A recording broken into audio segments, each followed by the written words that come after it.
Pulvérisez un agent de démoulage à l'intérieur du moule en forme d'étoile. Remplissez ensuite entièrement avec de la colle chaude. Placez une vis bien au centre. Une fois durcie, démoulez. Pulvérisez de la peinture noire. Ce système peut remplacer une vis manquante sur un trépied. C'est à la fois esthétique et pratique. Casser une lame de cutter avec une pince est très dangereux. En réalité, le cutter possède un compartiment à l'arrière. Il sert aussi de casse-lame. Utilisez-le pour casser la lame en toute sécurité et facilement. Coincez 2 vis en croix sur la vis cassée. Bloquez-les avec une clé plate. Tournez dans le sens inverse des aiguilles d'une montre. La vis cassée se démonte très facilement. Percez un trou au centre du bouchon. Coupez en biais une extrémité d'un coton-tige en plastique et insérez-la dans le bouchon. Collez 2 daguettes jetables sur la bouteille. Plantez-les dans la terre près des racines pour maintenir l'humidité du sol. Utiliser une pince pour tourner un robinet est peu pratique. Chauffez un tournevis plat. Faites fondre un petit rectangle dans le bouchon. Enclenchez l'ouverture du bouchon sur la poignée du robinet. Remplissez le bouchon de colle chaude.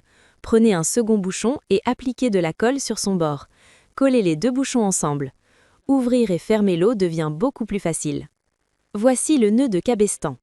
Il sert à attacher une corde sur un objet cylindrique, comme un poteau ou un piquet. Le nœud est solide et facile à défaire. Voici le double nœud coulant. C'est un nœud anti-glisse. Sur un tube rond, il supporte bien la charge. Il ne glisse pas facilement. Il est souvent utilisé en escalade, pour fixer l'extrémité d'une corde. Voici le nœud coulissant. Il combine la facilité de desserrage d'un nœud coulissant avec la stabilité d'un nœud fixe. En tirant sur l'extrémité de la corde, il se défait rapidement.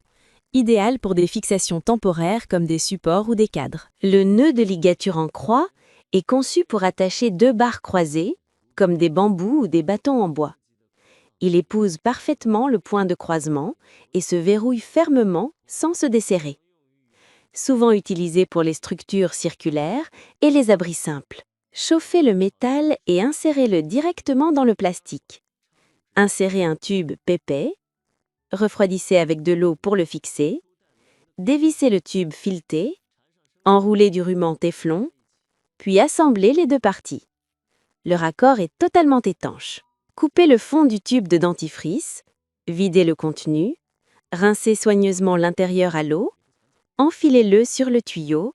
Serrez avec une bande en caoutchouc en plusieurs tours pour assurer l'étanchéité. Utilisez une corde pour serrer l'extrémité de la bande en caoutchouc. Empêche tout desserrage. Très pratique pour laver une moto avec une pression d'eau contrôlée.